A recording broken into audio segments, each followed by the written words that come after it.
Saudações, viajantes pelas eras. Hoje caminharemos por ruas que já não existem, ouviremos vozes que o tempo silenciou e presenciaremos um dos dias mais marcantes da história da humanidade. Estamos em 79 d.C., na antiga cidade Pompeia. Antes de seu fim trágico, Pompeia era uma cidade vibrante, um lugar onde romanos viviam com intensidade, cercados de arte, comércio e alegria. A região da Campânia, no sul da Itália, era famosa pela fertilidade da terra. Vinhedos se espalhavam pelas encostas e produziam vinhos apreciados em todo o império. As manhãs começavam com o som das carroças, o cheiro de pão fresco e artesãos abrindo suas oficinas. As casas mais nobres eram verdadeiros palácios. Paredes decoradas com afrescos coloridos mostravam deuses, heróis, paisagens e mitos. Jardins internos com colunas, estátuas e fontes traziam frescor aos dias quentes. O fórum era o centro político e social. Ali as pessoas circulavam discutindo negócios, justiça, religião e política. Os templos dedicados a Júpiter, Ísis, Apolo e Vênus marcavam o perfil multicultural de Pompeia. O teatro e o odeão eram espaços de diversão. Cenas, poemas, músicas e peças ecoavam em suas paredes. Mas nenhum lugar representava tão bem a alma de Pompeia quanto o anfiteatro. O espetáculo dos gladiadores atraía multidões. Gladiadores treinavam dia e noite, preparando-se para combates que definiam fama, liberdade ou morte.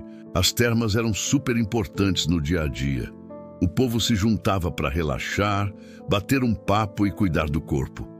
Para eles, além de higiene, era parte da cultura. A economia prosperava com a agricultura, o comércio no mar e o turismo de romanos que buscavam descanso na cidade. Pompeia era um lugar incrível, onde a vida acontecia ao ar livre e cada rua tinha sua própria história para contar. Mas havia sempre algo que todos ignoravam: o gigante silencioso que se erguia às suas costas, observando tudo com um olhar curioso e misterioso. O Monte Vesúvio, verde e pacífico, não parecia uma ameaça. Grande parte da população nem sabia que era um vulcão. O gigante adormecido se misturava à paisagem como um guardião tranquilo da vida cotidiana. Mas, nas profundezas da terra, pressões milenares se acumulavam. Gases se agitavam, rochas se rompiam, magma se deslocava. O dia 24 de agosto de 79, depois de Cristo, amanheceu ensolarado, quente e aparentemente comum. Os mercados abriram e as ruas se encheram de vozes e movimento. Ninguém poderia imaginar que aquele seria o último dia de Pompeia.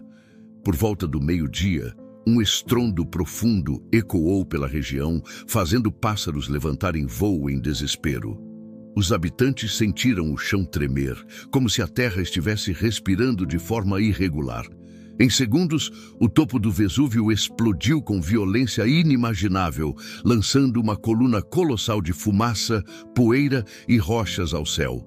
Plínio, o jovem, descreveu a coluna como a forma de um pinheiro gigante, com o tronco formado pela coluna vertical e a copa pelas nuvens que se espalhavam. A escuridão começou a tomar conta do céu, escurecendo o sol como em um eclipse. As nuvens estavam tão pesadas que parecia que a noite tinha chegado mais cedo. Poucos minutos depois, pedras pomes começaram a cair sobre a cidade, como se fosse uma chuva estranha e inesperada. No início eram leves, quase como granizo. Depois tornaram-se maiores, perigosas, quebrando telhados e janelas. A população entrou em pânico.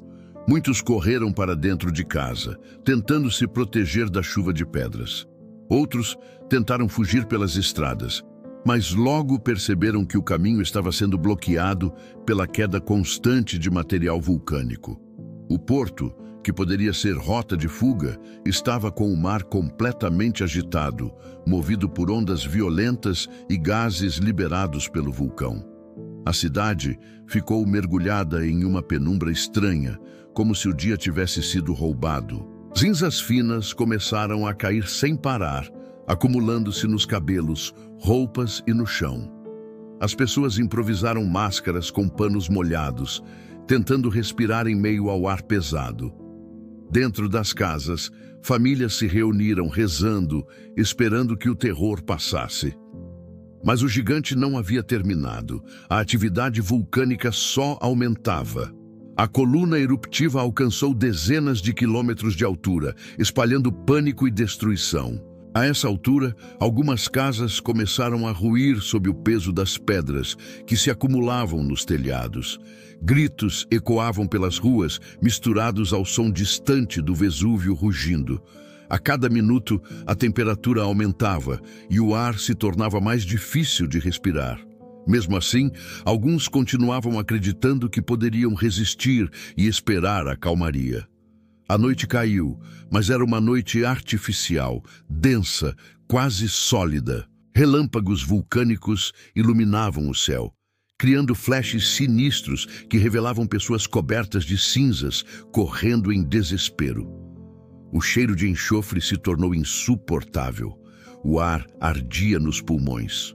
No meio da escuridão, muitos tentaram seguir tochas improvisadas, mas as cinzas apagavam qualquer chama rapidamente. Cães uivavam, cavalos relinchavam. O caos era absoluto.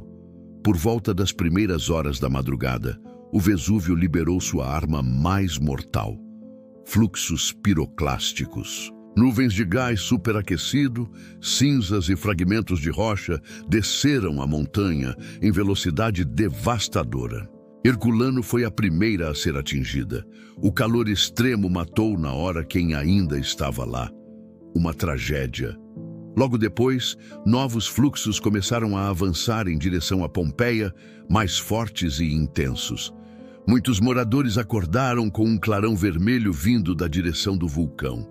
Outros sequer tiveram tempo de levantar. O primeiro fluxo atingiu Pompeia com uma onda de calor e força que derrubou muros, destruiu casas e tirou vidas imediatamente. Ninguém podia fugir. A morte veio em um sopro ardente.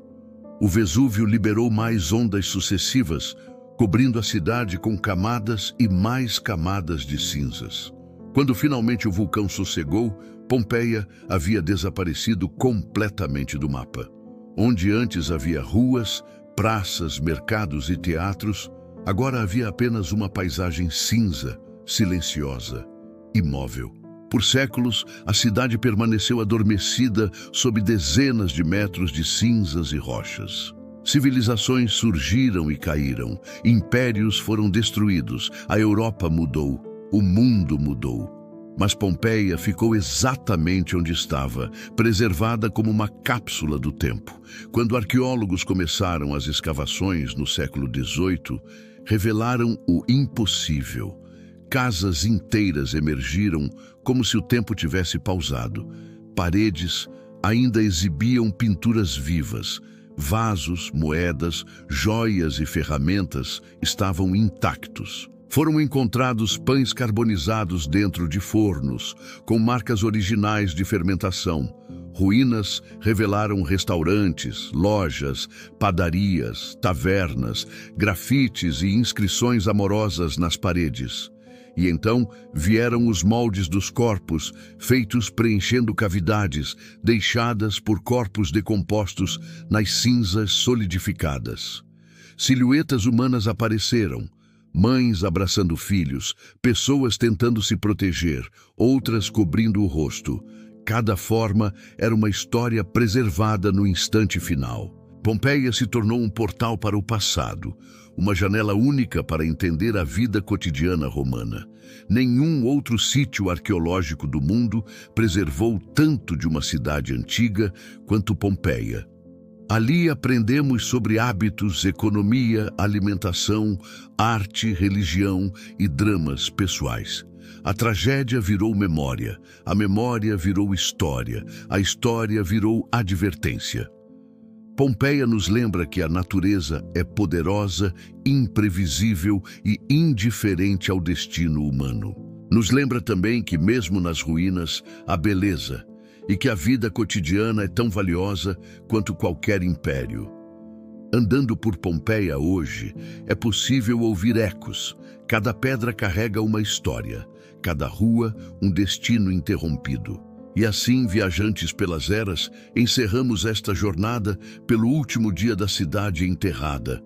Uma lição eterna sobre fragilidade, tempo e memória. Se esta história despertou sua imaginação, deixe seu like, inscreva-se e responda nos comentários. O que mais te impressionou? O vulcão, a preservação ou as vidas congeladas no tempo? Até a próxima viagem pelas eras.